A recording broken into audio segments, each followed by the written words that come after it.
I heard the wine glass shatter before I heard my father say the words that would end everything. It was a Sunday dinner in March, the kind of gathering my family had been having for years at my parents' house in Riverside, California. Roast chicken on the table. My mother's good china. My younger brother Tyler sitting across from me, already 21 but still acting like the golden child who could do no wrong.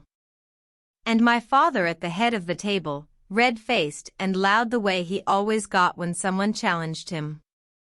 That someone was me. I was 28. I had been paying Tyler's college tuition at UC Berkeley for 3 years. I had been covering my parents' mortgage for the last 18 months after my father's construction business slowed down. I had been the family's silent safety net since I was 23 years old, working 70-hour weeks at a tech startup that had finally gone public and made me financially stable.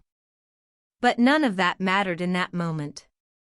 My father slammed his hand on the table. The wine glass tipped. Red liquid spread across the white tablecloth like blood from a wound. And then he said it. All you do is take, Ava. You have never given this family anything. The room went silent. My mother looked down at her plate. Tyler froze mid-bite. And I just sat there, feeling something cold and final settle into my chest. My father kept going. If you had any pride left, you'd leave. Right now. So I did. I stood up. I didn't argue. I didn't cry. I didn't list every check I'd written, every bill I'd paid, every emergency I'd covered. I just picked up my purse, walked to the door, and left that house for what I knew would be the last time. If this hits home, tell me where you're watching from. Because what happened next changed everything. I didn't tell anyone what I was doing. That's the thing people don't understand about revenge. Real revenge isn't loud. It's not dramatic announcements or big confrontations. It's quiet. It's methodical. It's walking away and letting the structure you built collapse under its own weight. For 1 month, I said nothing. I went to work. I went to the gym. I had coffee with friends who didn't know my family was falling apart because I wasn't crying about it on social media or sending angry texts. I was just waiting. During that month, I did exactly 3 things. First, I called the mortgage company and removed myself as the co-signer on my parents' home loan. I had signed on 2 years ago when they were facing foreclosure. Now, I had every legal right to withdraw my guarantee with 30 days' notice. I submitted the paperwork on a Tuesday morning. No phone call to warn them. Just clean, efficient paperwork. Second, I contacted the UC Berkeley Financial Aid Office and withdrew my private sponsorship of Tyler's tuition. I'd been listed as a third-party payer since his sophomore year. Without my payments, his account would go into arrears, and the university would put a hold on his registration for the next semester. I made sure they knew I was revoking authorization effective immediately. Third, I canceled the family cell phone plan that I'd been paying for since my parents claimed they couldn't afford it anymore. 6 lines. All disconnected on the same day. Then I waited. I knew what was coming. I knew exactly how long it would take for the first domino to fall. Tyler's tuition payment was due on the 15th of the month. The mortgage was due on the 1st. The cell phone plan would be shut off after the billing cycle ended. I counted down the days like I was waiting for a bomb to go off. Because in a way, I was. Tap like so this story reaches someone who needs it. Trust me, you'll want to see what happens next. The call came exactly 29 days after I walked out of that dinner. I was at my desk at work, reviewing code for a new feature release, when my phone buzzed. Tyler's name flashed on the screen. I let it ring 4 times before I answered. Ava? His voice was shaking. Not angry. Not demanding. Scared. What's up, Tyler? Why did the tuition payments stop? For years of covering his expenses. For years of him never saying thank you, never acknowledging that I was the reason he could afford Berkeley while our parents contributed nothing. And now, this question.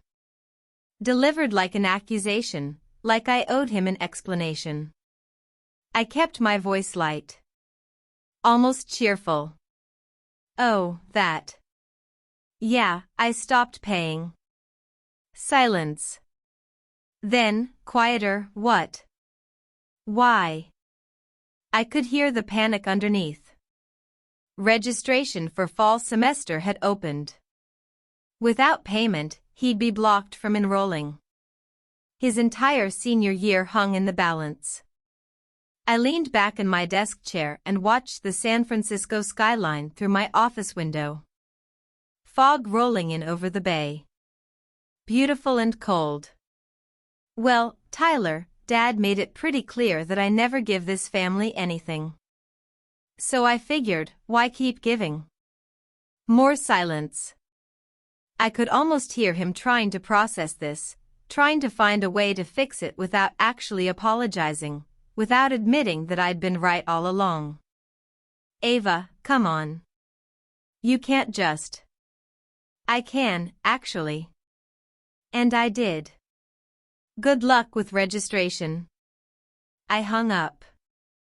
Then I turned off my phone and went back to work. The next 72 hours were a masterclass in watching people realize how much they'd taken for granted. Tyler called again. Then again. I didn't answer. My mother called. I let it go to voicemail.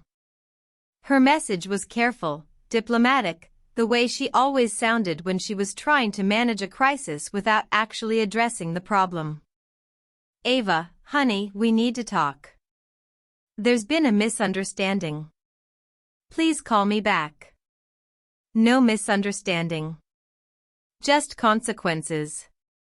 My father didn't call. Of course he didn't. That would require admitting he'd been wrong, and men like my father don't do that. They double down. They get angry. They wait for everyone else to fix the mess they made. But then the mortgage company sent the notice. I know this because my mother called again, and this time her voice wasn't diplomatic. It was panicked. Ava, what did you do? The bank says you removed yourself from the mortgage. They're saying we don't qualify for the loan on our own. They're talking about calling it due. We could lose the house.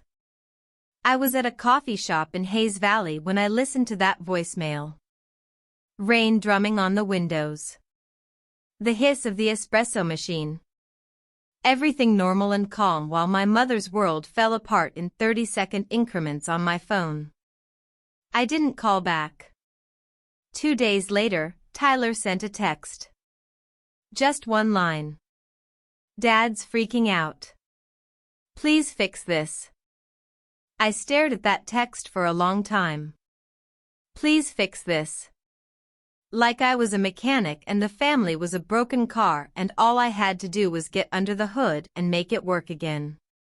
Like I hadn't spent years fixing things while they broke me down piece by piece. I replied with the same energy I'd given him on the phone. Thought I never gave this family anything. Then I blocked his number. Comment if you've ever felt this kind of betrayal. Because it gets worse before it gets better. Within a week, the structure I'd been holding together for years started to collapse. The mortgage situation escalated first. My parents had taken out that loan during the 2020 refinancing boom when rates were low, but they'd needed a cosigner because my father's business income was inconsistent and my mother hadn't worked in 15 years. I was young, employed at a rapidly growing tech company, and had good credit.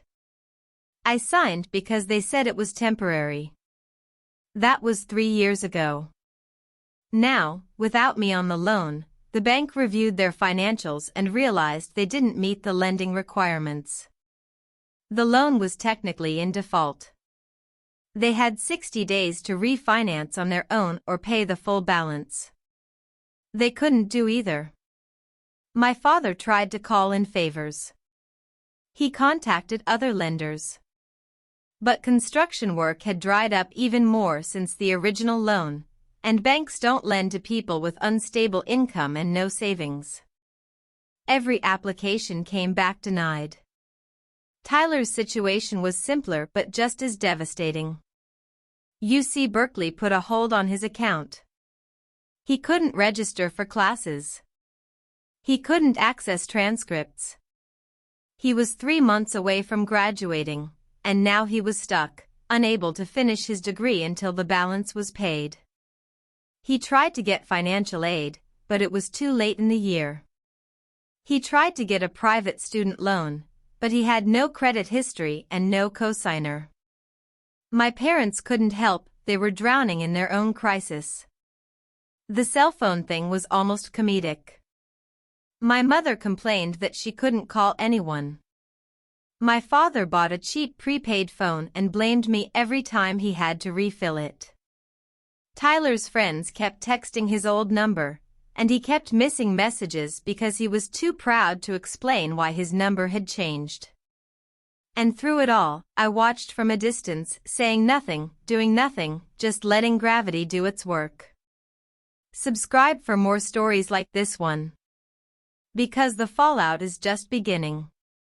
My Aunt Patricia called me 3 weeks after I'd cut off contact. Patricia was my mother's older sister, the only person in the family who had ever treated me like an adult instead of a resource. She lived in Sacramento, and she'd apparently been getting frantic phone calls from my mother for days. "Ava, what's going on? Your mother says you've abandoned the family." I was walking through Golden Gate Park when she called. Sunshine and tourists and the smell of eucalyptus. I found a bench and sat down. "That's not what happened, Aunt Pat." "Then tell me what did happen." So I did. I told her about the dinner. About my father's words. About the years of payments and the complete absence of gratitude or acknowledgement. About the way they'd built their lives on my money while treating me like I was the problem, the disappointment, the one who wasn't doing enough. Patricia was quiet for a long time after I finished. Then she said, "They're having a family meeting this weekend. At your parents' house. They want to figure out how to fix this. Good luck to them." "They didn't invite you." I laughed. Actually laughed. Of course they didn't. They're going to sit around and talk about what a terrible person I am and how I ruined everything. They're going to make plans that involve me fixing this without them having to apologize. And when that doesn't work, they're going to find someone else to blame. "You're not wrong," Patricia said quietly. "I just wanted you to know. In case you wanted to show up anyway." I thought about it. For about 5 seconds. No. Let them have their meeting. Let them make their plans. I'm done being part of their story. Patricia sighed. "I don't blame you, honey. I really don't. But this is going to get uglier." She was right. The ultimatum came through email because none of them had my new phone number. My father wrote it. I could tell by the tone was formal, stiff, trying to sound authoritative while barely concealing the desperation underneath. Subject: family discussion required. Ava. We need to resolve this situation immediately. Your actions have put this family in an untenable position. We expect you to contact us within 48 hours to discuss a plan to restore the financial arrangements you unilaterally cancelled. If you fail to respond, we will have no choice but to take legal action to recover damages caused by your breach of family obligations. Your mother is devastated. Tyler's education is in jeopardy. This behavior is unacceptable. Dad. I read it 3 times. Each time, I felt that cold, final thing in my chest get colder and more final. Legal action. Family obligations. Unacceptable behavior. Not once did he acknowledge what he'd said. Not once did he apologize. He'd taken the narrative that I was the villain and wrapped it in legal-sounding language and parental authority, and he expected me to fold. I didn't. I forwarded the email to my lawyer, a friend from college who'd made partner at a family law firm in San Francisco. She called me within an hour. Ava, they have no case. You were never legally obligated to pay their bills. Co-signing a mortgage doesn't mean you have to keep co-signing forever, and you followed all the proper procedures to remove yourself. The tuition payments were gifts. The cell phone plan was in your name. They can threaten all they want, but they won't win. I know. Do you want me to send them a cease and desist? I thought about it. The clean, legal shutdown. The official document that would make it clear I was done playing games. Not yet. Let them sweat a little longer. If this hits home, comment below. Because the climax is about to hit, and it's not what anyone expected. The breaking point came when my father showed up at my office. I was in a meeting with our design team when my assistant knocked on the conference room door. She looked uncomfortable, which was unusual for Mira. She'd worked with me for 2 years and could handle anything. Ava, there's someone here to see you. He says he's your father. He's insistent. The room went quiet. My colleagues looked at me. I kept my face neutral. Tell him I'm in a meeting and can't be disturbed. Mira nodded and left. 5 minutes later, she was back. He won't leave. Security is asking if you want them to escort him out. I stood up. I'll handle it. My father was in the lobby, pacing near the reception desk like a caged animal. He'd aged in the past month. Deeper lines around his eyes. Gray in his stubble that I didn't remember seeing before. He looked smaller somehow, diminished in a way that should have made me feel victorious but just made me feel tired. He saw me and started toward me. Ava, we need to talk. No, we don't. This is ridiculous. You're destroying this family over one argument. I stopped walking. The lobby was full of people, employees, visitors, delivery drivers. Everyone could hear this. I didn't care anymore. One argument? My voice was calm. Cold. Dad, you told me I'd never given the family anything. You told me to leave if I had any pride. So I did. And then I stopped giving. That's all that happened here. I took you at your word. His face flushed. You know I didn't mean it like that. How did you mean it, then? Silence. He had no answer. Because we both knew exactly what he'd meant. He'd meant that I was the problem, the disappointment, the one who wasn't grateful enough or humble enough or compliant enough. And when I refused to take it anymore, when I stopped subsidizing his life and his ego and his failures, he panicked. Your brother can't finish school, he said finally. Your mother is having panic attacks. The bank is threatening foreclosure. You're going to let all of that happen because of your pride? My pride?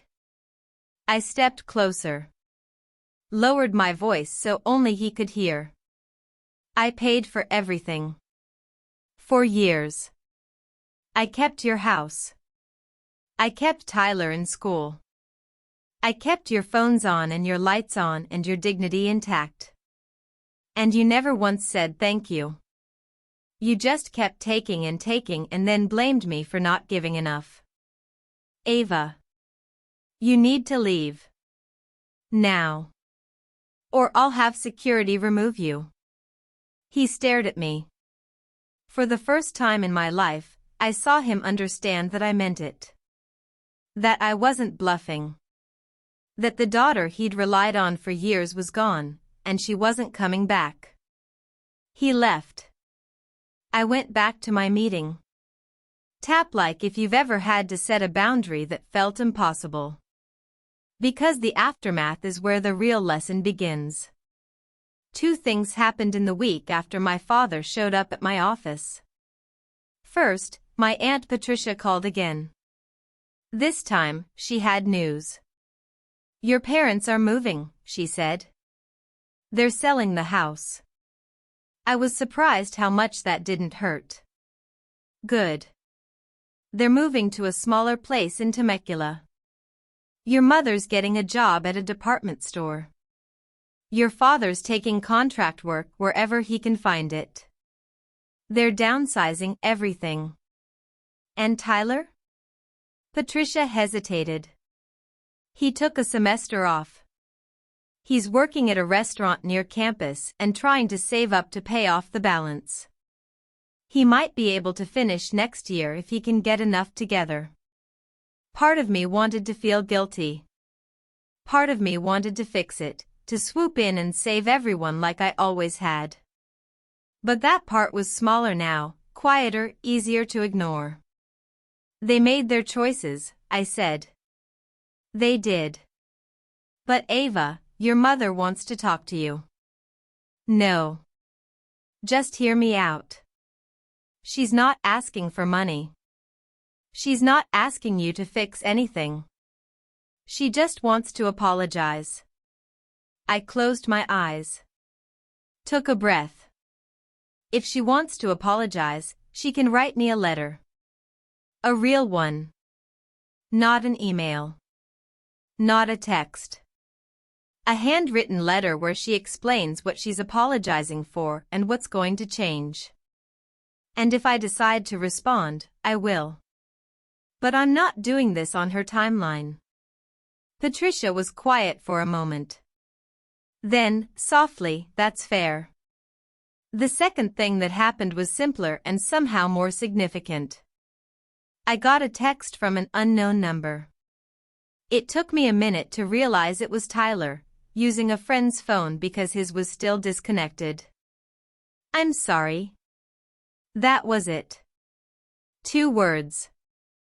No excuses. No explanations. Just an acknowledgement that should have come months ago. I didn't respond right away. I let it sit there on my screen while I finished my work, made dinner, watched the sunset from my apartment window. And then, finally, I typed back. I know. Not forgiveness. Not reconciliation.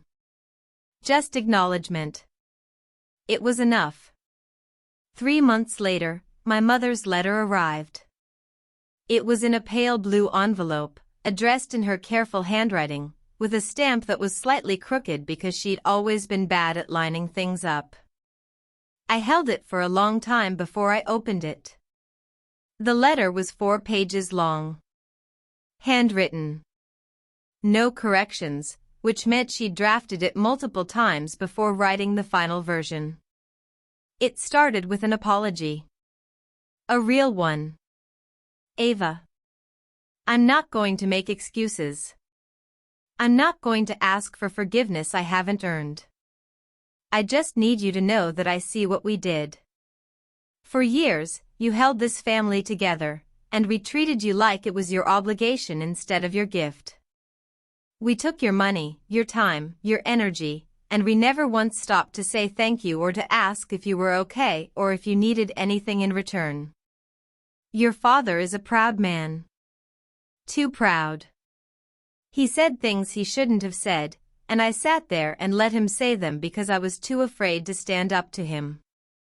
I chose him over you, and that was wrong. Tyler was spoiled. We spoiled him. We let him think success was something that just happened instead of something you work for, and we let you pay the price for that. He's learning now. He's struggling, and maybe that's what he needed. Maybe that's what we all needed. I got a job. Did Patricia tell you? It's retail. I stand for 8 hours a day and my feet hurt and I come home exhausted. But I'm earning my own money for the first time in 20 years, and there's something powerful about that. Something I should have learned a long time ago. We're selling the house. We'll be in a small 2-bedroom apartment by the end of the month. No yard. No extra rooms. No illusions. I'm not asking you to fix anything. I'm not asking you to come back. I just wanted you to know that. I'm sorry. Really, truly sorry. And I'm proud of you. I should have said that every day. You built something real, Ava. You made yourself into someone strong and capable and independent. And instead of celebrating that, we punished you for it. If you ever want to talk, I'll be here. But I understand if you don't. I love you. Mom. I cried when I finished reading it. Not because it fixed everything. It didn't. But because it was honest, and honesty was something I'd been starving for. I wrote back 2 weeks later. A short letter. Careful. I told her I appreciated her honesty. I told her I wasn't ready to rebuild yet, but I was willing to leave the door open. I told her I hoped she was taking care of herself. I didn't send money. I didn't offer solutions. But I sent the letter. It was a start. Subscribe if this story resonated with you. Because the lesson here is bigger than just one family. 6 months have passed since that dinner where the wine glass broke and my father said the words that ended everything. Here's what I know now. You can't save people who don't want to be saved. You can't subsidize someone else's life indefinitely and expect them to appreciate it. Gratitude doesn't grow in soil where entitlement has taken root. Sometimes, the kindest thing you can do, for yourself and for them, is to step back and let them learn to stand on their own. My parents lost their house, but they learned how to budget. They learned how to work. They learned that survival doesn't require someone else's sacrifice, just their own effort. Tyler took a year off school, but he's back now. He's working part-time and taking loans like most college students do. He calls me sometimes. Just to talk. Not to ask for anything. And slowly, carefully, we're building something that looks like a real sibling relationship instead of a transaction. My father and I haven't spoken. Maybe we will someday. Maybe we won't. I've made peace with both possibilities. And me? I'm learning that boundaries aren't cruel. They're necessary. That saying no doesn't make you selfish. That walking away from people who hurt you isn't abandonment, it's self-preservation. I spent years being the safety net, and all it did was teach my family that they didn't need to catch themselves. When I removed that net, they fell. But they also learned how to get back up. That was the gift I couldn't give them while I was still giving everything else. If this story touched you, if you've ever felt used by the people who were supposed to love you, comment below and tell me your story. You're not alone.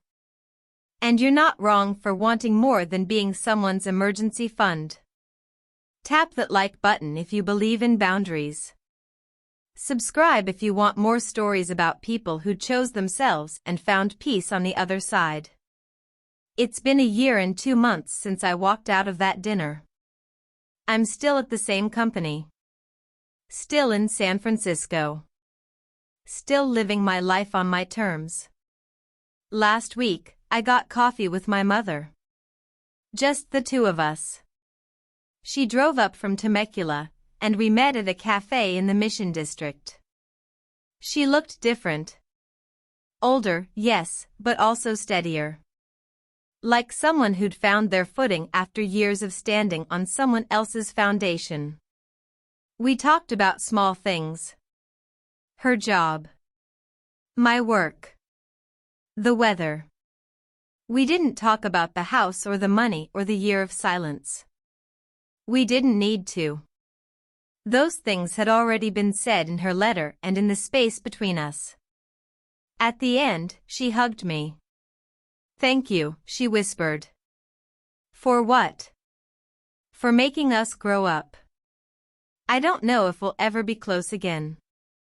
I don't know if family dinners will ever feel safe or if I'll ever trust my father not to wound me with his words. But I know I'm no longer responsible for holding everyone together. They're responsible for themselves now. And I'm free. That's the real revenge, I think. Not the falling apart. Not the consequences or the struggle or the loss. The real revenge is building a life so full and so complete that you don't need them anymore. The real revenge is peace. I hope whoever's listening to this finds their peace too. Even if it means walking away. Even if it means letting people fall. Even if it means being called selfish by people who were perfectly comfortable taking everything you had. You deserve more than being someone's safety net. You deserve to fly. If you made it this far, thank you for listening. Drop a comment telling me what lesson you're taking from this. Hit subscribe if you want more real stories about boundaries, betrayal, and finding yourself on the other side of family drama. This is Ava, signing off. And I'm finally okay.